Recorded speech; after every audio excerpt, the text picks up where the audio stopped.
12장입니다. 사사기 12장 1절에서 7절까지 12장 1절로 7절까지 읽겠습니다. 에브라임 사람들이 모여 북쪽으로 가서 입다에게 이르되 내가 암몬 자손과 싸우러 건너갈 때에 어찌하여 우리를 불러 너와 함께 가게 하지 아니하였느냐? 우리가 반드시 너와 네 집을 불사르리라 하니 입다가 그들에게 이르되 나와 내 백성이 암몬 자손과 크게 싸울 때에 내가 너희를 부르되 너희가 나를 그들의 손에서 구원하지 아니한 고로 나는 너희가 도와주지 아니하는 것을 보고 내 목숨을 돌보지 아니하고 건너가서 암몬 자손을 쳤더니 여호와께서 그들을 내 손에 넘겨주셨거늘 너희가 어찌하여 오늘 내게 올라와서 나와 더불어 싸우고자 하느냐 하니라. 입다가 길앗 사람을 다 모으고 에브라임과 싸웠으며 길앗 사람들이 에브라임을 쳐서 무찔렀으니 이는 에브라임의 말이 너희 길앗 사람은 본래 에브라임에서 도망한 자로서 에브라임과 므낫세 중에 있다 하였습니다. 길앗 사람이 에브라임 사람보다 앞서 요단강 나루터를 장악하고 에브라임 사람의 도망하는 자가 말하기를 청하건대 나를 건너가게 하라 하면 길앗 사람이 그에게 묻기를 내가 에브라임 사람이냐 하여 그가 만일 아니라 하면 그에게 이르기를 시볼렛이라 발음하라 하여 에브라임 사람이 그렇게 바로 말하지 못하고 시볼렛이라 발음하면 길앗 사람이 곧 그를 잡아서 요단강 나루터에서 죽였더라. 그때 에브라임 사람의 죽은 자가 42,000명이었더라. 입다가 이스라엘의 사사가 된 지 6년이라. 길앗 사람 입다가 죽음에 길앗에 있는 그의 성읍에 장사되었더라. 아멘. 시기, 질투, 불평의 결과. 패역한 이스라엘이 암몬으로부터 공격을 당하고 그로 인해서 공고할 때 하나님께서는 사실상 그들을 구원하지 않겠다고 말씀하셨습니다. 곤고한 삶을 보시면서 자비와 긍휼을 베풀어 주셔서 당시에 하나님을 경외하는 믿음을 가졌던 입다를 사용하셔서 그와 함께 하심으로써 승리하고 구원의 은혜를 베풀어 주셨죠. 이렇게 외부의 적은 물리쳤으나 내부의 갈등이 발생해서 수많은 수가 죽임을 당하게 되는 사건이 벌어집니다. 우리가 끊임없이 영적 싸움을 싸우고 있는 것인데 하나님의 백성들은요. 이제 외부의 적보다 무서운 게 내부의 적입니다. 형제간에 같은 공동체 안에서 이런 싸움이 발생할 때 그 결과가 더욱더 심각하다는 것을 오늘 말씀을 통해 깨닫게 되네요. 이번 싸움의 승리에도 역시 기드온 때와 같이 에브라임 지파 사람들이 문제를 제기하고 일어납니다. 승리한 이후에 왜 너희들이 처음부터 우리를 이 싸움에 참여시키지 않았느냐 라고 주장을 하면서 일어났는데요. 겉으로는 그렇게 말하고 있지만 그건 사실이 아니고요. 분명히 밝혔죠. 입다가. 그 중심에는 시기 질투라고 봐야 됩니다. 기드온 때도 그랬고 입다 역시 승리한 이후에 에브라임 사람들이 대적하고 일어났다.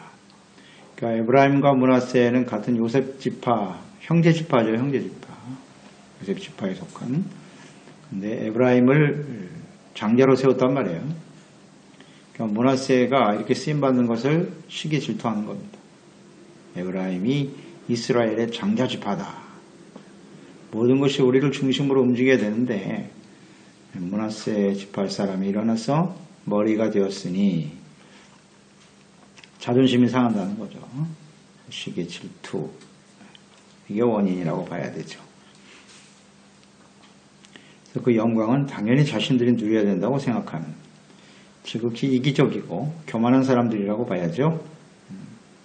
공동체가 위기에 처했을 때 그들은 뭐 했습니까? 뒷전에 숨어 있었죠.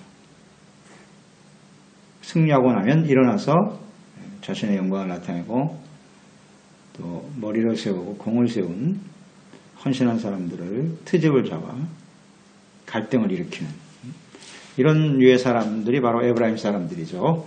이런 부류의 사람들은 오늘날도 교회 안에 있죠. 있습니다. 남들이 열심히 수고하고 노력하고 했을 땐 뒷짐지고 있다가 모든 일이 정리가 되면 일어나서 자신의 영광만 나타내려고 하는 사람들이죠. 이 교만입니다. 교만, 시기, 질투, 불평, 원망, 그래서 갈등을 일으키는 사람들이에요. 1절로 3절의 그 내용은 말씀은 입다의 집을 아주 불살라버리겠다 이렇게 나왔습니다. 그러니까 군대를 이끌고 올라와서 입다가 무슨 죽을 죄를 졌다고 싸움에 나가 승리하여 목숨 걸고 싸운 것밖에 없는데 왜 에브라임 사람들이 입다를 죽이려고 하느냐 이해가 안 됩니다. 그 마음속에 이렇게 교만과 시기, 질투가 얼마나 무서운 일을 할 수 있는가 하는 것을 봅니다. 같은 형제인데 말이에요. 분명히 입다는 증거하죠. 입다가 싸움에 나갈 때 불렀다 그랬습니다. 그런데 참전하지 않았다. 그래서 암몬이 공격해 왔을 때 11장에서 보았죠. 누가 먼저 나가 싸우랴 그랬잖아요. 먼저 나가서 싸울 사람이 없었어요. 그래서 입다를 찾아간 거 아닙니까? 입다는 천한 신분이고 길앗 사람들 자신들의 친족들로부터도 버림을 받은 사람입니다. 그런데 상황이 급해지니까 사람이 없었어요. 누가 먼저 나가 싸우랴! 아무리 지파 사람들에게 외쳐도 나서는 사람이 없었단 말이에요. 그래서 입다에 가서 우리의 머리가 되어달라고 부탁한 거 아닙니까? 그때 에브라임은 뭐 했느냐? 나가 싸울 생각을 하지 않고 있다가 이런 일을 하는 것이에요. 자, 입다가 머리가 돼서 전쟁을 치르는 것을 또 승리까지 했단 말이죠. 이거 굉장히 못마땅하게 생각하는 거예요. 저 입다같이 천한 출신이 말이죠. 그것도 자신들이 항상 경쟁 대상으로 생각하는 므낫세 지파 거기에 속한 아주 천한 사람이 머리가 되었으니 그가 영광을 받는 것을 도저히 볼 수 없다는 겁니다. 그래서 이제 에브라임이 싸우려고 일어난 거예요. 에브라임의 이러한 태도는 기드온 때도 있었으니까요. 그런 걸로 봐서는 상당히 고질적인 악한 습성이다 이렇게 보여집니다. 잘 고쳐지지 않는다는 거예요. 공동체가 어려울 때 함께하지 않다가 남들이 헌신하고 인정받는 것을 도저히 볼 수 없는 사람이에요. 시기, 질투, 불평, 교만. 4절에 보면 입다가 사실을 규명하고 있습니다. 이 싸움은 내가 승리한 게 아니요 여호와께서 이기게 하신 거요. 이렇게 분명히 말하죠. 하나님이 싸워 이기게 하신 것이지. 근데 물러서지 않고 대적하여 싸우고자 하죠. 에브라임. 그래서 결국은 동족 상잔의 비극이 일어나고 마네요. 결정적인 원인이 4절에 나와 있죠. 이 에브라임 사람들이 와서 입다와 길앗 족속들을 모욕하는 발언을 합니다.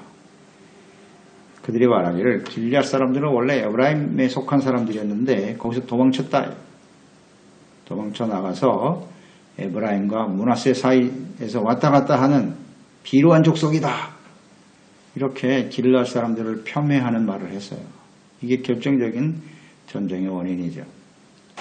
근데 이들의 주장은 사실이 아닙니다. 길앗 사람들은 길앗은 요단 동편이에요.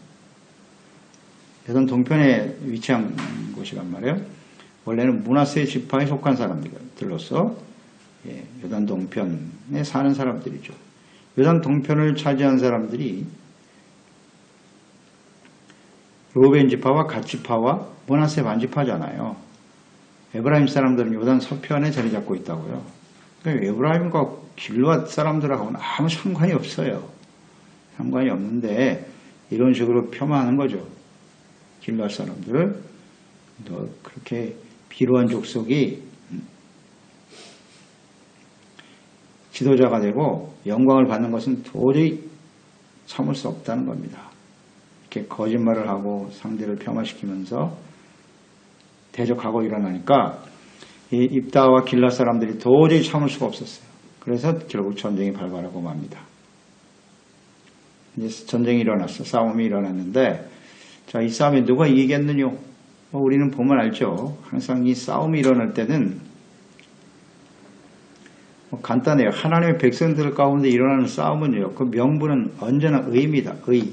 어떤 사람이 의롭고 어떤 사람이 악하냐. 이걸 분별하시는 거예요. 하나님은 절대 악인의 편에 서지 않으시거든요. 의로운 자, 하나님 앞에 선 사람이 이기는 거예요. 어떤 것이 하나님의 뜻에 합당한가. 자명하죠. 이 싸움은. 길랏 사람들이 이길 수밖에 없어요. 에브라임 사람들이 힘이 강할 수 있죠. 힘이 있을 수 있는데 큰 지파니까요. 에브라임은. 숫자도 많고. 그들이 이길 것 같으나 그 중심에는 욕심과 교만, 시기 질투로 인한 명분이 없어요. 이런 식의 모습을 가지고 싸우면요, 무조건 집니다. 이건 아주 분명한 진리예요. 진리입니다. 그래서 우리가 함께 주님을 섬기는 삶의 여정에 이런 싸움이 일어날 수 있어요. 같은 지체들 간에, 형제들 간에 이런 싸움이 있을 수 있는데 중심을 잘 살펴봐야 돼요. 중요한 건 내부의 적이다. 이 내부, 같은 공동체 안에서 형제끼리 싸우는 건 절대 안 돼요. 있을 수 없어요. 이건. 하나님의 공동체를 바로 세우는 모습이 아니에요. 주변의 악한 원수마귀들이 세상이 교회와 성도들을 대적하여 지금 공격해 오고 있는데, 내부가 서로 단합하고 하나 되어 싸워 이겨야죠. 적전 분열은 무조건 패배입니다. 이걸 우리는 생각해야 해요. 그런데 그 싸움의 원인이 무엇인가를 살펴봐야 돼요. 내가 지금 왜 이 싸움을 싸우고 있니? 생각해 보면 알아요. 내 자존심이 상해서? 나를 기분 나쁘게 했으니까? 그게 단순한 이유입니까? 절대 못 이김, 그런 싸움으로는. 이게 하나님 앞에 나의 지금 이러한 행동과 말이 하나님 앞에 의롭고 진실한가? 이걸 항상 점검해 봐야 돼요. 점검해 봐야 돼요. 형제가 잘 되면 박수를 쳐줘야지. 그걸 잘 한다고 격려해주고 해야지. 이렇게 시기 질투하고 불평하고 이것은 상대방 막 폄하하고 말이죠.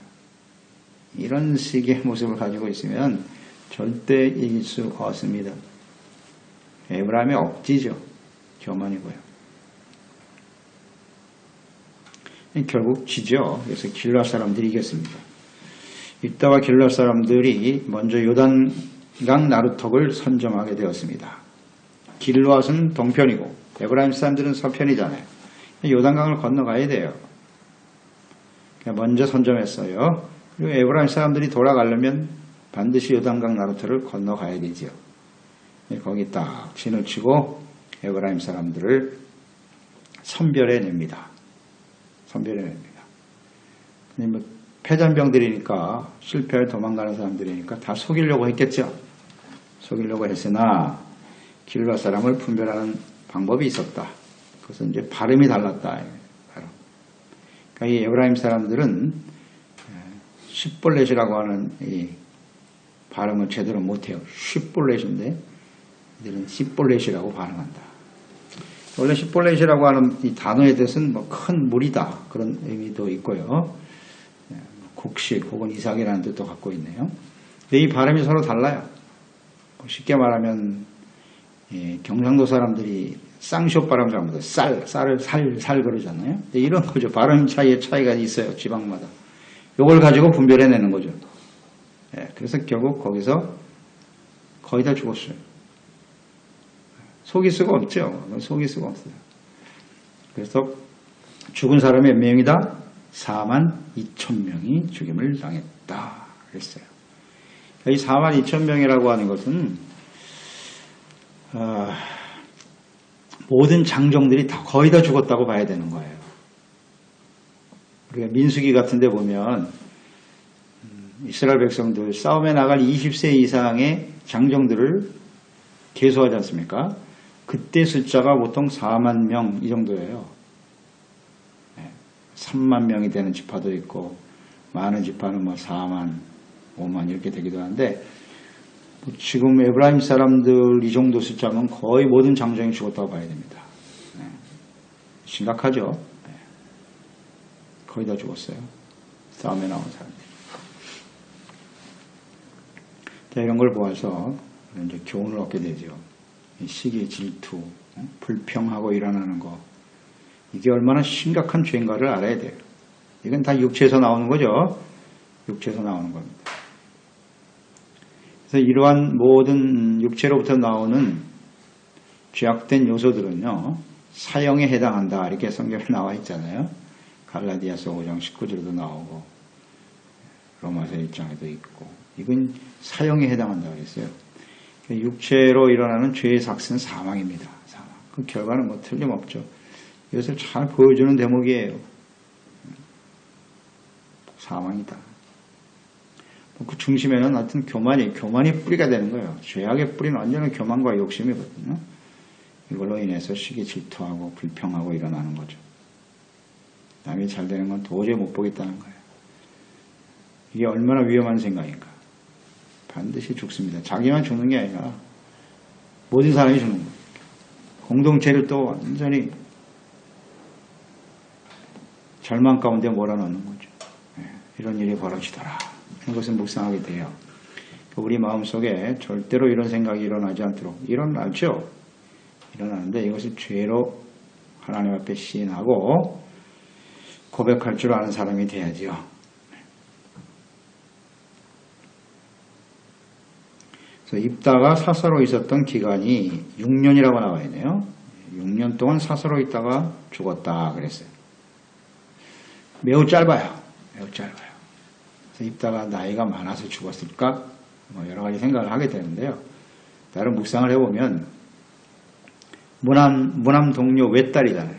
그 외딸을 하나님 앞에 잘못된 소원으로 인해서 하나밖에 없는 딸을 번제로 드렸지 않습니까? 그때 아버지 심정이 어땠을 것 같습니까? 이게 아마 큰 타격이 됐을 것 같고요. 자식을 불태워 죽인 그 아버지, 절대로 마음이 편할 수 없었을 거예요. 또 하나는 이렇게 묵상이 돼요. 제가 묵상을 하면서 입다가 이렇게 42,000명 에브라임 사람들을 과연 죽였어야 했는가, 이런 생각도 하게 돼요. 기드온도 므낫세 사람이고 입다도 므낫세 사람이죠. 에브라임이 똑같이 대적하여 일어났단 말이에요. 그때 기드온은 어떻게 되었죠? 겸손함으로 되었습니다. 내가 한 일보다 당신들이 한 일이 훨씬 더 큽니다. 그렇게 함으로써 무마시켰거든요. 그랬을 때 기드온은 굉장히 오랜 시간 동안 치리를 할 수가 있었다. 그런데 입다는 그걸 참지 못했어요. 참지 못하고 싸워 죽였단 말이에요. 이게 아마 결정적이지 않았을까 생각해요. 딸도 주고 같은 형제를 42,000명이나 죽였어요. 그게 오래 갈까? 이런 거예요. 이런 걸 묵상하게 되는 거예요. 그리고 온유함으로 되었으면 얼마나 좋았을꼬. 그래서 시편 37편 11절에 보면 그런 말씀 있죠. 그러나 온유한 자들은 땅을 차지하며 풍성한 화평을 즐거워하리로다. 이렇게 되어 있거든요. 온유한 사람이 땅을 차지하고 승리하게 되고 결국 풍성한 화평을 누리게 된다는 거죠. 그러니까 입다가 이 일로 인해서 마음속에 화평을 잃어버린 거예요. 그렇겠죠. 화평을 잃어버렸습니다. 마음의 화평이 얼마나 중요한데 이것이 건강으로 이어지는 것일 텐데 그렇지 못했다. 이것이 아마 단명한 이유가 아니겠는가 생각합니다. 나름대로 명분은 있죠. 죽이려고 덤벼들었으니까 나는 정당방위야. 그러면서 동족을 42,000명이나 죽였다. 이것이 굉장히 큰 하나의 원인이 되었을 거라 생각합니다. 그래서 우리는 에브라임과 같은 사람이 되어서도 안 되지만 애매하게 우리를 이렇게 힘들게 하는 사람들을 미워하거나 대적하여 제거시키는 일 또한 결코 우리에게 유익이 되지 못한다. 온유함으로 대하는 것이 땅을 차지하는 것이다. 이것을 우리가 좀 생각할 필요가 있어요. 그것 때문에 우리 굉장히 고통스럽지 않습니까? 주님 말씀대로 온유와 겸손으로 불쌍히 여기고 자비로운 마음으로 대하는 것이 우리 개인에게도 큰 유익이 되고 공동체 안에도 화평을 주는 일이라는 걸 생각하게 됩니다. 그렇습니다. 하나님 아버지, 오늘도 하나님의 말씀 들으면서 승리 이후에 내부적 갈등이 발생하는 일, 이건 비일비재한 일입니다. 그 당시뿐만 아니라 오늘날도 교회 안에서 이런 일들은 얼마든지 있을 수 있어요. 일선에서 수고하며 헌신하는 사람들이 있는가 하면 뒷짐지고 일하지 않으면서 시기 질투하고 자신들의 영광과 말을 만들어내는 불평과 원망을 쏟아내는 사람은 오늘날도 있어요. 이런 일들이 이상한 일이 아닌데요. 우리 내부가 함께 공동체 안의 교회 안의 형제들 간에 다툼은 절대로 있어서는 안 된다 하는 걸 생각합니다. 시기 질투, 혹시 마음속에 교만이 있으면 하나님께 회개하고 돌이킬 일입니다. 때로는 이런 사람들 때문에 애매하게 어려움을 당하고 다툼의 중심에 서기도 하지만 그들을 대적하여 없애기보다는 온유와 겸손함으로 화평을 누리는 것이 공동체뿐만 아니라 자기 자신에게도 큰 유익이 된다는 사실을 오늘 말씀을 통해서 깨닫게 됩니다. 우리는 그리스도의 몸된 교회 공동체로서 우리의 싸움의 대적은 형제들이 아닙니다. 악한 원수 마귀입니다.